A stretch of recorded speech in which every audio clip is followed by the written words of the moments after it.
Welcome to the Stories Are Soul Food podcast, presented by Cannonball Books, the kids' fiction imprint of Cannon Press. Met a ghost of a king on the road when I first fell. Fire burning to my knees I fell. Met a ghost of a king on the road. Another wonderful Monday afternoon. It is Monday. It's Monday. Monday. Cue the song, robot. ChatGPT, please cue the song. Hey, we can't talk about ChatGPT anymore. That's right. Actually, but let's do it anyway. Yeah. So there's that guy who dropped an AI generated song, right? Yep. You see that news? I didn't listen to it, but I listened to a little bit of it. well, it's something by Drake, and I listened. Yeah, to so Drake it was anyway. AI, but AI actually imitated the voice of Drake and The Weeknd, had The Weeknd in there, Mhm. and then it went number one, and then it was like, So everybody's upset. As pop songs go, it was a pop song. Yeah, but then people are upset and the labels are trying to take it down, and then everybody else is. And this is exactly, let me just back up, because this is an I told you so moment. And so I'm going to say I told you so to just anyone out there in the world, and then we can just move on. So if that's gonna hurt you, take your earbuds Yeah. out. I don't avail myself of I told you so very much. Because my niece has told me that there's an I told you so room in heaven where we'll be able to take people into a room and just say I told you so. So you've already Without sin. She's like, so there's an I told you so room in heaven where we'll be able to tell each other I told you so without sin. and you're But- gonna say you were right. yeah, You're correct. You did tell me and so. and nobody sins. I don't know. You already got one of those today that we Yeah, can't discuss. that we So, can't. so I don't know if you get. But I got no pleasure from saying it. I do get pleasure out of saying I told you so about this. So here's the thing, just philosophically, what I said at the beginning of all this is the question is liability. The question is one of liability. Where do we place liability? So Okay. Yeah. with self-driving cars and other things and AI, if we try to do the little kid thing of like hitting the baseball through a window and then saying it weren't me, it was the ball, it was the bat. If we attempt the Edenic excuse of it was the woman you gave me, Mhm. if we do that, and then if we make the mistake of placing liability or trying to evaporate liability, just kind of throw it anywhere and blame the machine, then we are hosed. If we actually keep our eyes clear and recognize liability where it belongs, we're okay. So if I use an Adobe tool to copy Drake's voice and The Weeknd's voice and to put them into a song, and I did it with algorithms and digital computer programming, I copied it and I stuck it in my song and I didn't have permission, then like, okay, that everybody knows that I'm pirating. Right. Now, because I didn't have to click, because I told it, hey, make a song, and this new Adobe tool did it without me having to do the clicking, Mm-hmm. it's still digital programming. It's still piracy. It is still just a computer program copying somebody else's voice Right. and putting it into your song. And he was like, I didn't do it. Like it wasn't me. I don't have any liability of any kind. It was the machine. It did it. It's like, okay, it is programmed. It is a tool made by man for the use of men. And you used it to pirate. You're still the one sitting there in the seat of culpability and the seat of liability, not the machine. The machine is not autonomous. It was programmed. Yeah. Like, Yeah. it's not autonomous. And then you went to it and used the tool, just like you used the mouse 5 years ago, and you went and you sampled and you copied and you ripped stuff off and you sold it without permission. It's the same thing. Yeah. Like you're using a digital tool to steal the work and imitate the work of somebody else. It's not philosophically different, ethically different in any way. Yeah. When you say, but I didn't have to click, so it wasn't me. I didn't actually do it. That's pretty silly. It's like, well, yeah, you did. We just have made a different tool that's more effective at that now. Right. It's the upgrade, and you use the upgrade to pirate. So before you wouldn't be able to say it was the mouse. It was Adobe that It was did the tape recorder. Yeah, it was Adobe. Adobe did it. Yeah. I didn't bootleg this movie in theaters. It was the camcorder I held when I filmed it. You know, it's like, come on. It's just the same thing. It's just a different kind of tool. But anyway, moving on. Yeah. Yeah, I don't think we're very good at talking about tools in our culture and what tools are responsible for. Nope. We're actually just not good at talking about any responsibility of any kind. Yeah. Who is responsible for what? That's true. We're not good at guilt because we do either 100 or 0. Yeah. We're not good at. We're not good at responsibility or guilt or or shared really anything. We're actually just kind of bad at being people. Being the wisdom is gone. Yeah, that's right. Yeah, anytime it requires wisdom, yeah, we struggle. Questions for you, Samantha. Really liked what you were saying about interviewing grandparents, but then realized, what do you ask your grandparents? So she was wondering if you had some that came, I think, from earlier episodes about, did you start with specifics or just a life story? And it's funny. I found a lot of places where they couldn't remember. So you want to get the real broad strokes, the stories you already know. So some of it is like you want to get the stories you already know, and you want to lay those down and archive those. So archive those stories in their voice, but then you want to kind of probe, and you want to probe a little bit and ask questions and find the fuzzy parts, find the gaps where they're like, like this is interesting. So I asked things like, what was your favorite Christmas present? Like, what do you remember? Like, just like, what do you remember from childhood? What's like like trying to find which days kind of stood out. Yeah. And there was a lot of fogginess. There's a lot of places where they couldn't remember, and I would just keep pushing, be like, don't worry about it. Like, you don't worry that you forgot that. Let's move on, find something else. And when you do that, you find that they'll remember things that are adjacent. So, it's like you end up, things come into focus, but it's not quite where you asked. And it's just, what stories do your kids like to hear about you? That's the same sort of thing. Yeah. I remember, when did you get in trouble? Do you remember a time when you got in trouble, or a time where you made a bunch of money, or a time where you got tricked? I don't know. Those kind of story moments. Those things were key. And it's funny. So my mom's dad, who was in combat in World War II, Guadalcanal, and then Korea, and got out before flying combat missions in Vietnam, because he said nobody survives 3 wars. But it's I asked him, like, when he was the most frightened, like in all of his combat, what was there a time when because he was always kind of a Mr. Fearless, he was very much a tough guy, and the kind of guy who became a combat pilot, so he's that kind of guy. And it really surprised me that the most terrified he ever was in a storm. Like, he had his leg blown mostly off in Guadalcanal. He was surviving in a foxhole with Marines he didn't know with a tourniquet. He got hit in the zipper of his flight suit with a white hot piece of shrapnel that successfully whipped through the foxhole mouth on an explosion. A bomb hit not far away, palm trees, launching in the sky. And a white hot piece of bomb shrapnel curved into the foxhole and drilled him center chest, exactly on the zipper of his flight suit. Like, you're talking about, oh my God. I mean, he said it was like a little white hot ninja star. They just came just came in off the bomb, and the zipper saved him. Like, that's the margin of his existence. His leg was already off at that point. So his leg was attached basically with skin at the moment. And then he got hit in the zipper with a piece of shrapnel. So when I asked him, I actually thought that's where we were going to go. I'd heard that story. I knew that story. Like, when he was, when he came to, he was unconscious. When he came to in this foxhole, these Marines had dragged him into. That's where I assumed that he would think most afraid. Yeah, that he was thinking the end is nigh. It's like, my leg is off, etc. But the answer was a storm in Korea. No combat, just trying to fly through a storm. Yeah. And the level of strength and violence and just complete tidiness that he experienced. Oh, man. In that storm was the most terrified he'd ever been. And so that was a really a surprise to me. And it was a story that most of people in my family never heard.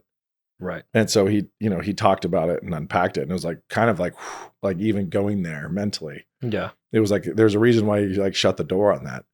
and had tried to, because I think if memory serves, he cried out to God basically, and like that was sort of like a repentance moment. And then after God saved him, he didn't follow through on his, on his actual repentance, and it wasn't until years later that he did. And I remember his baptism at a lake house in Coeur d'Alene, and the degree of therapeutic release that was for him. So it was not. That promise had been weighing on him. It was like there was something from way back that that got paid off. Yeah. Right there. Now, I remember my grandpa, he was a night fighter pilot. So most of his stories about war were just sheer boredom because the Japanese did not fly at night. So there were no bad guys. But I remember him, he'd tell the story of, I think his navigator got it wrong and they were flying away from base at night. You can't see anything, so you're just flying by instruments, obviously. Yep. And he made the call to turn the plane around and start flying backwards because he was like, we're going the wrong way. But that was almost the end of Fred Cole. Yeah, that was almost the end. But other than that, it's just boredom, and he didn't drink at all, so he would just he would trade his whiskey at the base to everybody else. I don't know, just sheer boredom, and through all of World War II, he was a little young, I think, so he also just came in right at the tail end of it. I've wanted to go. There's things that happened. There's so many pieces that show up when you interview grandparents. So my dad's dad, I began to discover his personality pathology. And I'd heard his self reputation, his self-impression before. But it wasn't until I really interviewed him that I realized, how wrong he was. About his own view of self. Yeah. Yeah. Okay. Like how he was not the kid he'd always told me he was.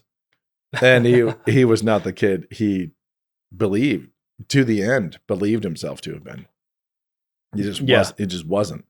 So he actually, and I talk about this in Death by Living, but he was super ill and missed school. And there was this 18-year-old one-room schoolhouse teacher in Nebraska who took it personally and got him up to speed, like caught him up to his grade and everything else. And the downstream consequences of her extra work were really significant. But he always thought of himself as dumb. Mm-hmm. Like he just really thought he was not smart. And so I asked him about that. I was like, okay, well, what'd you struggle with or what examples? And he was like, he was always fooling teachers and cheating and lying. And he just kind of like, that's how he just waved his hand at himself.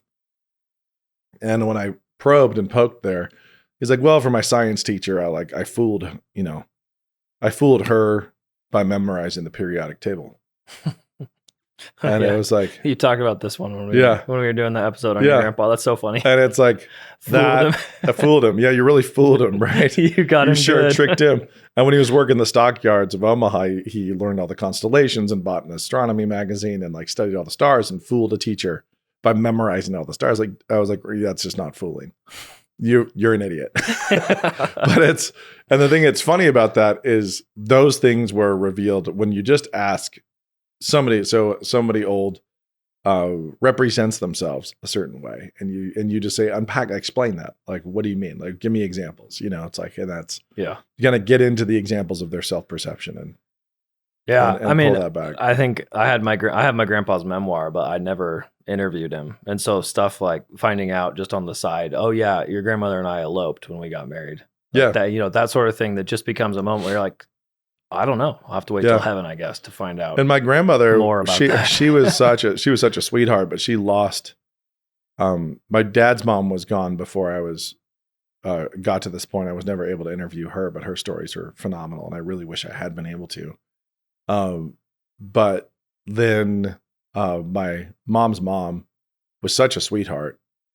I mean, she was just absolute platonic form of grandmotherly sweetness, but not a storyteller.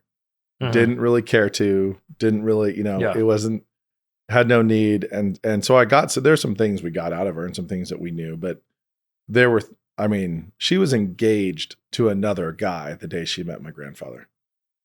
So there's a story, right?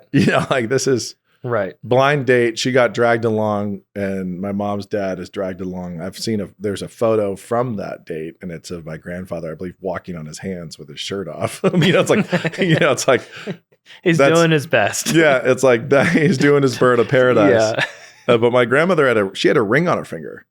You know, it's like that's kind of wild. Like what's What happened? What's this story? What's going on here? Who is he? Where is he now? And, Right. That was something I never really, was able to get out of her, but she had no interest In telling, yeah. Yeah. It's like, there's plenty of things that people just kind of let lie. Yeah, they're thinking, I don't want to go back. Yeah. No, I picked the road and this is the road I'm on. Mhm. So anyway. Yeah. Well, I guess that's a good one here. We also I should say, I mean, and this is personal exhortation as well. You should try to do this when you're, for your kids and stuff, when people are as young as possible. So I think about my parents,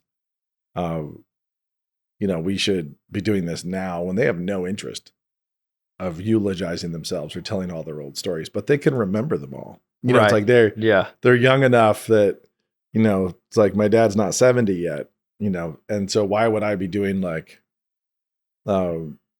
childhood stories and all that kind of stuff? It's like, well, actually, now's the time because I could get his stories, I could get his brother's stories. He's got 2 surviving brothers. His sister is in glory, but the ability to fill those stories in from 3 voices right now that would be both about their parents, but also about their sister. And, it's like that. It's like, now's the moment, but it would be more annoying for them. But like, hey, do you have a couple hours on a Saturday and then another Saturday and then another Saturday? And we're going to lay down like 20 hours of. Now you're thinking like a filmmaker, I think. Yeah. as opposed to just but just like, and then just stick it in the vault. Right. Yeah. So there's also things later, like when he's 80, we could make him watch stuff that, in the interview and see what color he can add and so on. Right. But anyway. Yeah. I think about stories that are fading for me, even. We're like, oh, right, that happened. People will bring them up to me because I will have talked about something that happened on a book tour or whatever when I'm in Dallas at a book event and I tell some story that had just happened. And then 3 years later, somebody brings it up and it's like, oh, yeah, that did whoa. I've completely, I completely just moved on from that. And that's a funny story. Then the nature of memory is an interesting one. Have you seen the Everything Sad is Untrue book by Daniel Nayeri?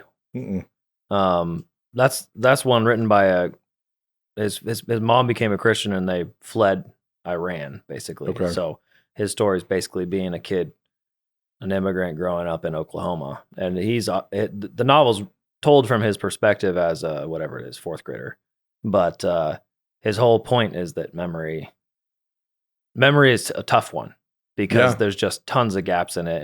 And his idea behind the story is that, as an immigrant, you've got even less because you're now out of the place that you're from. So I have 3 memories. He's like, I got 3 memories of my grandpa and that's all I get.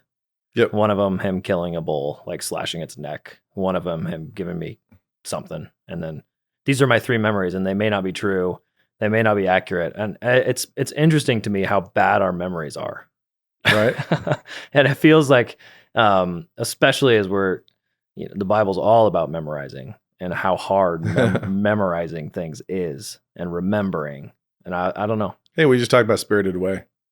Right. And memory and remembering are big there. And you read the Old Testament, you think, how do they forget the law? Josiah rediscovers it. Yeah, it's they like, dust it off and think, how did you forget this? It's like, well, pretty easily. How have we forgotten all the things we've forgotten as a culture? Right. We just kind of move on. Memory's weird. And so, and actually trying to write memoir and write creative nonfiction is really interesting for that reason.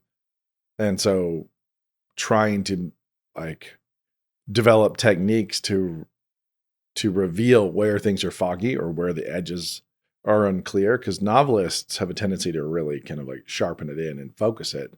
But where you run out of memory, where you run out of data, at the edges, is pretty difficult. And so you have to develop the technique to just kind of brushstroke it like an impressionist, where here's this concrete thing in the center, but as we get to the edges, you blow the focus and it just kind of, gives the general idea of this is what was going on there. Tone. Yeah. It's like tone and impression. And but it just must don't be what happened. Don't try to but don't try to declare or proclaim where it is foggy.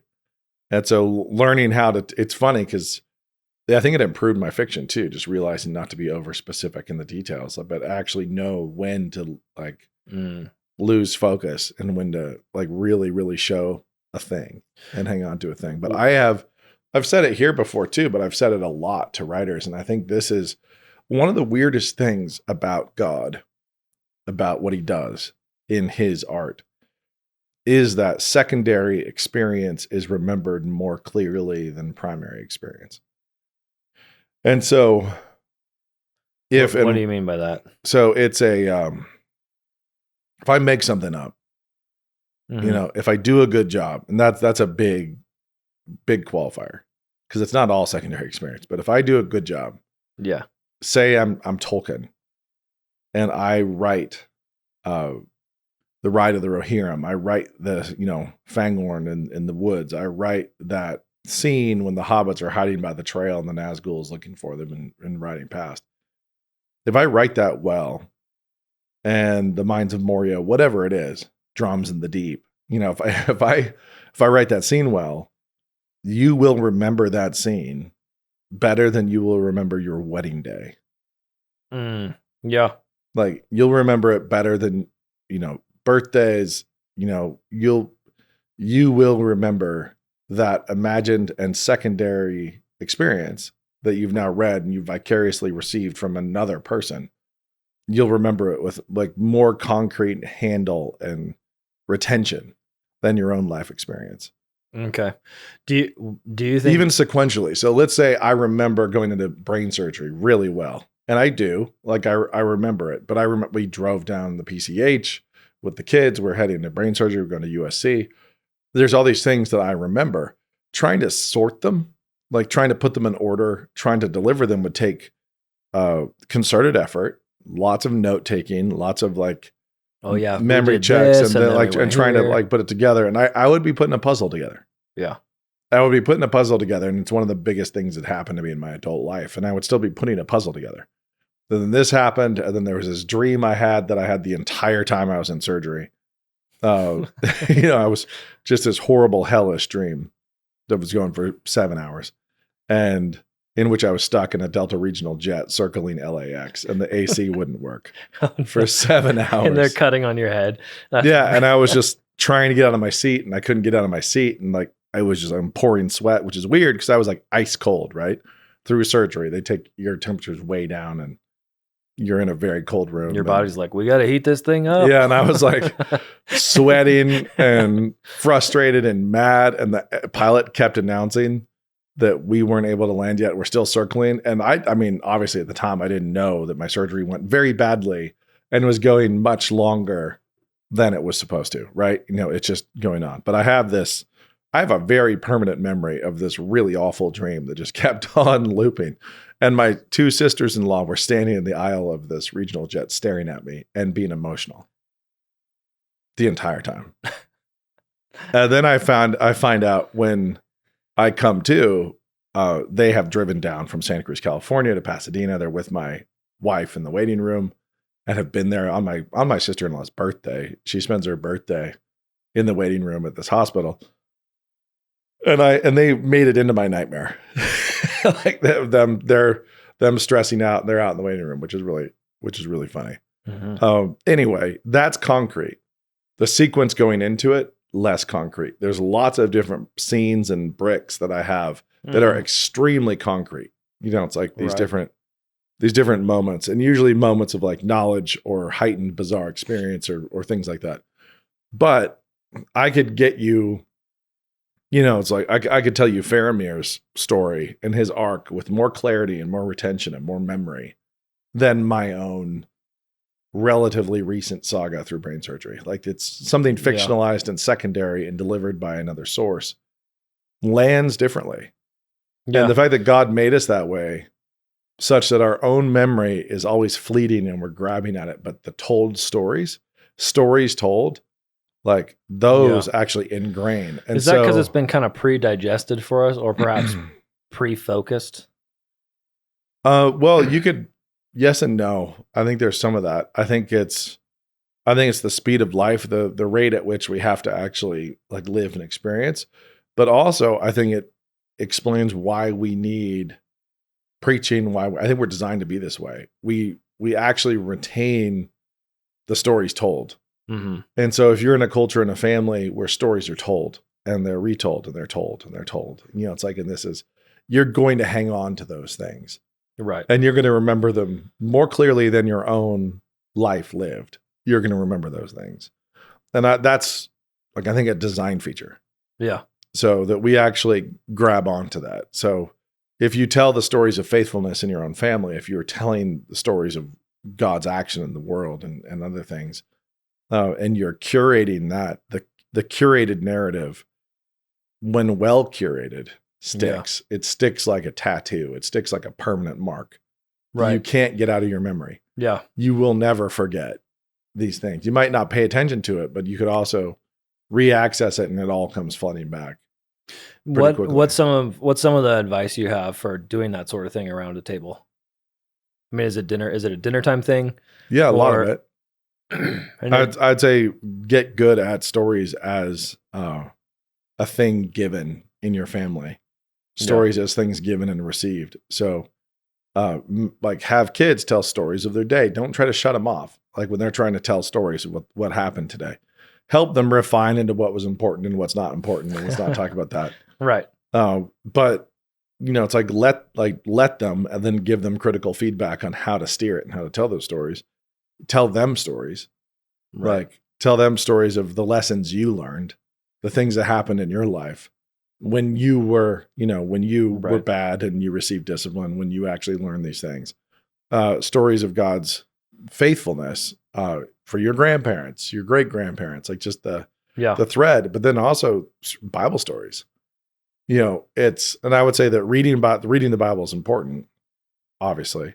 Reading the stories from the Bible is important, but I also think just telling them the story. Right. It's like, and I would say that, sitting at bedtime and telling my kids Bible stories was, I think more potent than if we'd been around the table doing devotionals. Right. It's like with the Bible open and I'm just reading the passage, me telling them the story and actually like looking in their eyes and communicating the tension and the emotion of, of these moments, and really telling them the story. I think it made it real in a much different way. Recently we had a reference to Donner's Oak in a song and the kids are like, what's Donner's Oak? And instead of just saying, oh, Boniface chopped it down, like going into a story of like, imagine you're this monk. Yeah, this is the situation. Yeah. Marching into these tribes. You're right. It sticks really well. And it's the story of Jonah, the story of Paul. Yeah. It's like you're telling Paul shipwrecks, telling, Paul stories. Those things will stick more effectively if you actually curate it and narrate it down to them. And if there's one thing we know from the Psalms, it's that those kind of big national or even family size events that would be novel worthy, right? Answers to prayer or moments when this could have happened, but this other thing did. Those things quickly get forgotten in your family. Yeah. And it's important to kind of have that structure of, oh yeah, this happened in our family and then this one, and then God did this and we wanted this, but this happened instead. Yeah. It's interesting how quickly we are to just sort of let giant things we prayed about for months, just all of a sudden. Like, it's just take it for granted now. Yeah. Yeah. Yeah. Yeah, absolutely. It kind of reminds me a bit of the Doubting Thomas thing, right? Because he got that primary direct tactile knowledge. Yeah. And then nobody else gets it now. And who is it? I can't remember which of the Gospels. And he got smacked for needing it. Right. And then later they say, hey, you shouldn't want that. And I've talked to my kids about that. You shouldn't want to have been able to prove the Bible story by touching Jesus. Like that's not what God wants us to live. He wants that sort of memory and the access to the word. Yeah. Which is secondary, I guess. So I guess that's your point. Yeah. It's not the primary, it's the secondary retelling. That's really sticks. And that's super interesting. And I think it is, if you've distilled it down, I think you're right. It's like, it's such a strong flavor when you've removed all the extra seconds. Yeah. Because you think about how many things we live that would be riveting in an edit, in a compression. Somebody could write it. But our attention spans are such and our own focus is such that when we live it at 1 second per second and have a whole 8-hour day that led up to that thing, you know, like it makes it all fuzzy. And like we get to the big peak, the big narrative peak. And, you know, we have to actually strip everything else away because we get so distracted and bored. Right. So, but God is not bored with the genealogies of ants. So Yeah. you Yeah, know, like, that's true. we're bored with the genealogies of the Messiah, and he's not bored Right. like creating massive ancestral trees for every aphid and every ant. It's like, now this aphid bloodline Yeah. makes extra large And ones. and you think the book of Numbers is tough to get excited about. Just imagine if God was like, you know what? Let me tell you everything I get excited about, all the things I get excited Yeah. about. I can tell you, I talk about this in Tilt-A-Whirl, but like a 6,000 year history of one driveway rock, like Right. one piece of gravel. Every single thing you run into has a narrative that goes by, you know, back behind it to the beginning of time. Right. Like all of it, every molecule of water, every insect has got a complete and intact genealogy. There is no part where he just waved his hand and it's fuzzy And and, filled, he, yeah, didn't and, fill and it was in. like it's just not, that part of the video game wasn't built. It's like, no, it's all been built down to, you know, every single atom and beyond. So Well, I mean, you think about the stars, right? We kind of think, oh, there's the stars again. They've been doing the same thing forever. But I guess Yeah. the Psalms they give him praise. Like he likes that, Yeah. that it's been there and has been there every single night for as long as you can remember. yeah, It's like, oh, there's the Big Dipper again, you know? there it is. There it is. I'm There out- it is. And out there. so here's the question. Which aphid in the history of the world had the most exciting story? No, I know. And the thing is, there is one. Yeah. There is an aphid of all the kabillions of aphids that have Yeah. existed. There's one that had a fantastic, thrilling, amazing. A lot of narrative. them died in my grandpa's garden with the soap So many- water spray. Yeah. So But- many of them have just been dairy cows for ants. Right. Ants have just been milking the honeydew and herding Yeah. the aphids. Which But- one has the best honeydew is another question. So best Yeah. story, best Best best of all the vintage. aphids. Of all the aphids in the world, which one produced the best honeydew? And which one like ran with the ladybugs for a while and was a total outlaw? Yeah, which one? Yeah, man, that's a question. We don't really think about life like that, and we should. It's just a reminder of how tiny we are. Yeah, But the point being, we have to remove all this stuff that God includes in the narrative because it's not ultimately for us. yeah, You know, it's like we're living it, and I think that we do have to kind of curate it for each other to hang on to it. So, and it's weird that he made us that way. That Right. there's a stickiness when somebody tells you the story. And I actually hear true confessions. It's weird. It's hard for me to remember my own books. okay, yeah. And it's So you remember books you've read and loved better than way you do better than books I've written. than books you've read. And I think there's a lot of reasons for that. And it's because I've iterated the books I've written. I think that's my biggest explanation is like I've written that book 6 times, different ways. And so as years pass, like which edit, like that scene's in there, right? Like, oh no, it's not, you know, it's like, it's still very much part of the narrative. It's just, I didn't include it. Yeah, And so there's the story, and the story is like, it's in my head. The story is in my head visibly, all of it, like all of it's there. But the prose craft of the story and which things I included and which things I distilled down, those things I don't remember. I don't remember right, which right. thing. So like the whole scenes, I can remember whole scenes Well, that's what I was going to ask without you. lines. What's you know, what's the best scene that you didn't include, or can you not remember that, oh man. or even just a good one, a good vintage that's stuck in Nate's head? We want to unlock it. There's so there's a scene that I'm really hoping to include either in like the 100 Cupboards graphic novel or in a TV series version, but it's the scene of Henry's discovery.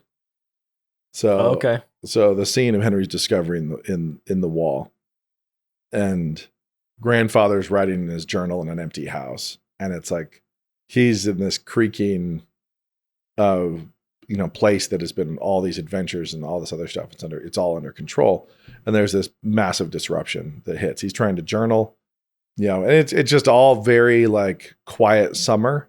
So the scene I see is this old man by a window, with like curtains on the wind, it's kind of stirring in the summer zephyr, as it were, while he's writing. And then he hears a baby crying.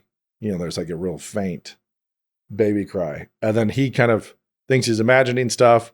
And then he's looking around. And then just keeps going back to writing because it goes away. And then like chaos kind of erupts. So there's like lots of crashing and banging. And there's all these other things from all these other worlds that have become aware of Henry, right? Mm-hmm.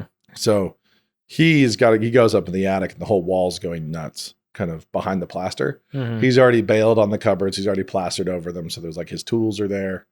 Mm-hmm. It's like, but it's all going to come unglued because there's this baby crying and everything from all these different portals are all wanting that baby. Yeah. And so the scene where he strips the plaster off has to deal with some of the other doors and reseal the doors and like stick a screw in one. He's like trying to get it back under control. Yeah. Gets the baby out and then plasters all the way over, the whole thing again. Nice. It's like that scene like didn't have a home right in the books. There's a couple things. There's a couple beats like that through the trilogy, but I see that scene as vividly as I see Henry's other scenes. Gotcha. Like where it's all part of the one story. Like there's a story of Henry, right? So there's the story of Henry coming to Henry, Kansas, and all of that, and there's all these pieces that are there. And so you assemble the best version of it that you can for the needs of the market and the desire of your editor and the publisher and everything else. Then you send it out to the reader, and then the reader receives it as if it's this like authoritative. This is the story. This is it. That's how the reader should receive it. This is it. Right. And then from the writer's perspective, that's an adaptation. At least from my perspective. Okay. So a film adaptation is just another adaptation of the same story. The story that is the one that I have taken years to assemble via imagination. And there's like all the, it is very, very visible. And I ultimately watch a scene over and over and over again and restage it. And it's very much film cinematic. This is always how I've been all the way back to elementary school. I'll picture a scene and I'll basically watch it play out. It's like watch the whole thing play out with Henry. There's another one, Henry in Boston with a government worker who's going to ship him to Kansas. Mm-hmm. So he's there. We have this scene, and watching it all play is kind of, and I'll watch it play where there's a fly bothering this woman. I'll watch it where it's like, oh, it's not a woman across the desk. It's a man. It's a skinny man. It's a fat man. It's a mantis. It's a spider. It's a fly. And recast and reshoot and reimagine. Gotcha. And replay the scene over and over and over again until I try to find the one that's hitting the tone and has the effect that I think it needs. Yeah. And then like, okay, now that's it. Now write it. And as I write it, I'll be like, it's like readjust and right. And shift. I do think, and this is kind of a side note for anybody who wants to be a writer, a lot of people will reimagine the scene to what is written. And this is why I think writing nonfiction is so helpful for aspiring writers, is you need to try to capture scenes with your words, and you need to actually be able to measure failure or success. So when you're trying to write the scenes with your words, does the scene change to like, are you moving the goalposts where you threw the dart, at the dartboard, and when the dart is missing, you just move the board so that it hits the bullseye? You're like, this is what I imagine now. Like, so trying to have the discipline to nail down the scene prior to prose. Now, there are other writers who do this very, very differently than I do. Then who's to say whose is better? We are, Brian. We are. But there are plenty of writers I read, and I think you never pictured this. You're writing ideas, and you're writing ideas and impacts. You're not actually chasing like 3-dimensional visceral scenes with your prose and trying to capture it. You're just trying to tell me what happened next. Mhm. And your idea is that this girl's going to be sad. And so you just kind of write a complicated version of telling me that she's sad instead of giving me a scene that's evocative of sadness and that I then get to it with her. I arrive with the character to the same Right. sensation. Anyway, so mean, all this to say is when Yeah. a book is done for me, when I've written a book, it's hard for me to even put a pin in how many different ways I have written it, imagined it, focused it, selected it. But when I read Lord of the Rings, it's just one thing. I've only ever met one scene. Right. And I Yeah. can be mad at the movies because it's different than the way the book was. But when it's my own book, it's already been different 100 different ways before it ever got published. I mean, I guess that's what an editor does too, is, it's hard to think back to, although occasionally you'll get good moments where someone say, what was this draft like before Right. you edited it? And you'll say, Yeah. oh yeah, well, It was better. yeah. I wrecked it. I went ahead and diluted it a little. I added water. Yeah. This character that you like so much wasn't as memorable. Those kind of things are enjoyable when you can look back and see how a character through rewrites has become the person that everyone loves. That's a fun Yeah. moment. So, I mean, for me with Ashtown, when I found out that Ashtown couldn't be 5 books, it's like that they were moving it down to a quartet.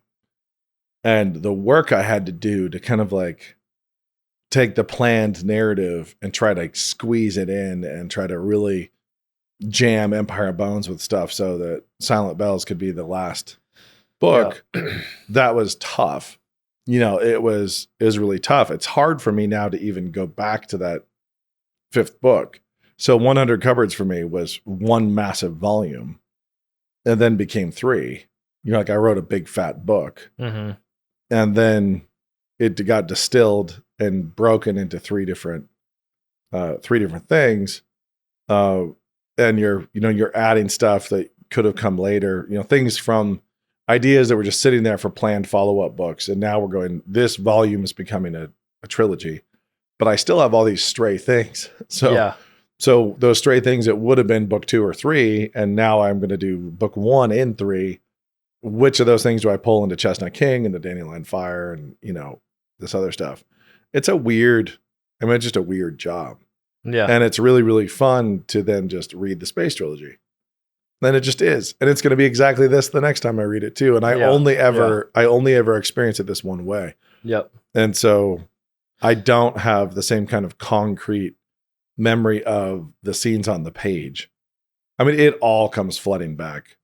It all comes flooding back when if I have to read it, if I open a book and it's like, oh yeah, I'm very familiar with every draft, but every book is literally millions of keystrokes, Right. even a short one.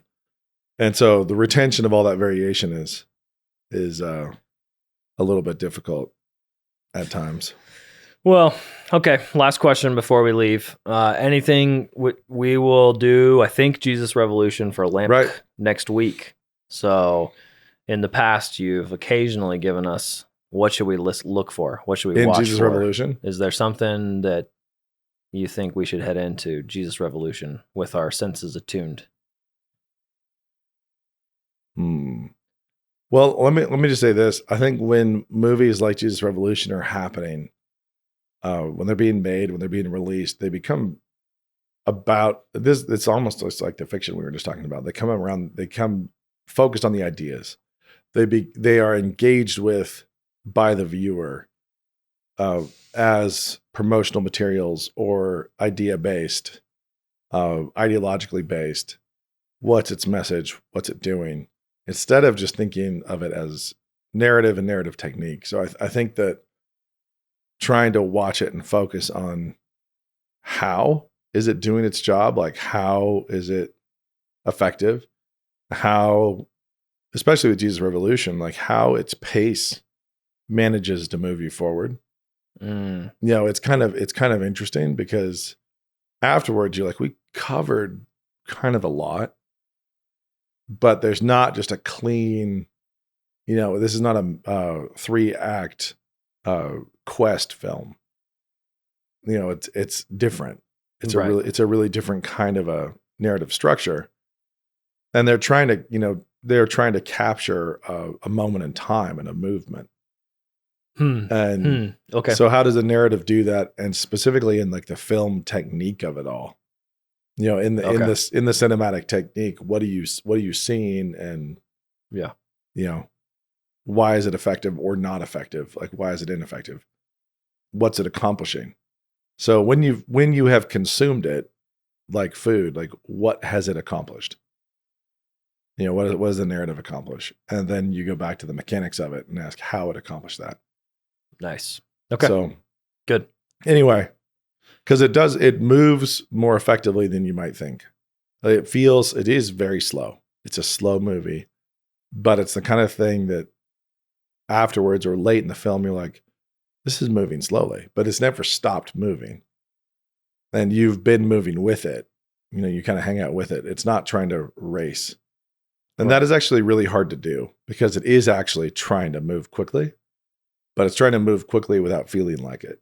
It's like you want it to be absorbing. So you need the speed to be like clipping along, but you also need it to be a Sunday stroll, in terms of the ease with which people can come along. Yeah.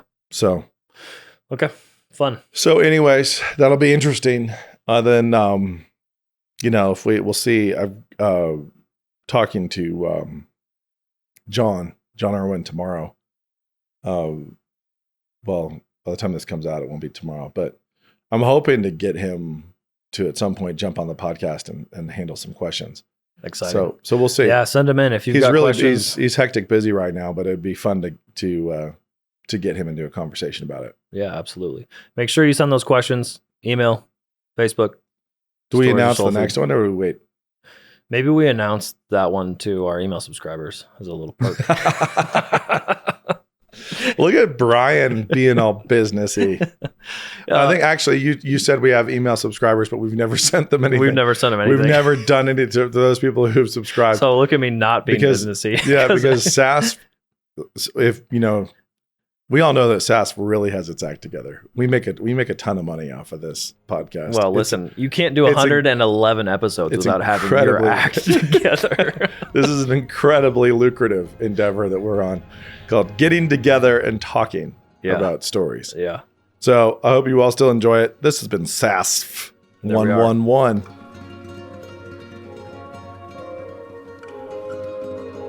I hope you enjoyed this latest episode of Stories or Soul Food, and I have something special for you because I'm excited about it, so you get to hear about it. It is this brand new book by Canon Press about stories. It's called 32. Yes, the number. 32 Christians Who Changed Their World by Dr. Glenn Sunshine. And it's stories of everyday Christians all around the world throughout history, the people you haven't heard of, true multiculturalism, and the way short stories of how their lives changed history and their own culture. It's inspirational. I mean, the Christian faith is a call to adventure. And of course, on our podcast, we love to talk about how stories affect that. And some of my favorite ways of doing that is talking about famous characters in history and not famous characters in history. Oh, and one more part. I get very excited about this stuff as a publisher. Look how cool the shiny black foil is on the nice yellow binding. It's just fun to have a nice hardback book. Anyways, this is available now. It's just releasing, brand new, 32 by Glenn Sunshine.